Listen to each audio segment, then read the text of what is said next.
របៀបទិញសម្បត្តិរថភ្លើងល្បឿនលឿន Shinkansen នៅប្រទេសជប៉ុនដ៏ងាយស្រួលសម្រាប់បងប្អូនដែលមានគម្រោងទៅលេងប្រទេសជប៉ុនគួរតែទិញសម្បត្តិរថភ្លើងល្បឿនលឿននេះទុកមុនយ៉ាងតិច15ថ្ងៃមុនពេលធ្វើដំណើរដោយសារឥឡូវគឺមានមនុស្សទៅលេងច្រើនខ្លាំងមែនទែន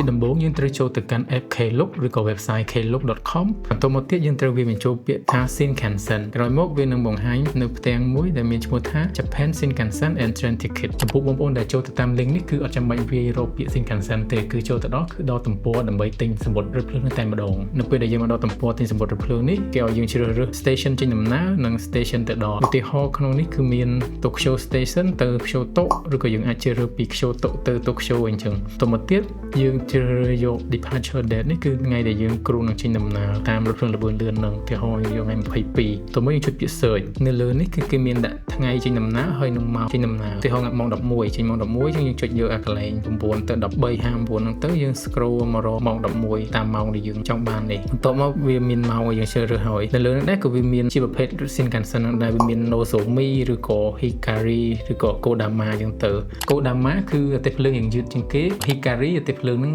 លឿនគួរសមហើយ Nozomi គឺអាទិភ្លើងហ្នឹងលឿនខ្លាំងមែនទែនគឺវាអត់មានកន្លែងឈប់ទេគឺឈប់ទៅកន្លែងធំៗទេបន្ទាប់មកទៀតយើងរើសឧទាហរណ៍ម៉ោង11:06នាទីយើងយកពាក្យថា Nozomi ហ្នឹងទៅបន្ទាប់មកវាឲ្យមានជម្រើស3ចង់បាន non reserve seat ឬក៏ reserve seat ជាមួយ ordinary car ហ្នឹងគឺ second class ឬក៏ reserve seat ជាមួយ green car ដែលជាប្រភេទ first class ហ្នឹងទៅជាងតម្លៃក៏វាខុសគ្នាទៅតាមនឹងដែរឧទាហរណ៍ខ្ញុំយកត្រឹមតែ reserve seat ជាមួយ ordinary car ដែល second class ឯងជាងយើងចុចលើពាក្យ book now ម៉ោងរយៈពេលធ្វើដំណើរគឺប្រហែល2ម៉ោង15នាទីបើយើងជ្រើសរើសយក Nozomi ហ្នឹងបន្ទាប់មកទៀតគឺគេមានតម្លៃសម្រាប់មនុស្សចាស់និងកូនក្មេងនៅពេលដែលយើងធ្វើដំណើរពី Tokyo ទៅ Kyoto ឬក៏ពី Tokyo មក Kyoto វិញគឺយើងអាចមានជម្រើសជ្រើសរើសយកអីដែលបែរទៅ Mount Fuji បានន័យថាយើងអាចមើលឃើញ Mount Fuji នៅតាមផ្លូវហ្នឹងឬក៏បងប្អូនធ្វើដំណើរមានវ៉ាលីធំៗច្រើនអាចជ្រើសរើសយក option ទី2ហ្នឹងគឺសម្រាប់កន្លែងអង្គុយដែលមានទីធ្លាដាក់វ៉ាលីនៅពីក្រោយបានខ្ញុំដាក់វីដេអូឲ្យមើលនៅខាងក្នុងហ្នឹងជម្រើសបន្ទាប់មកសំដូចជា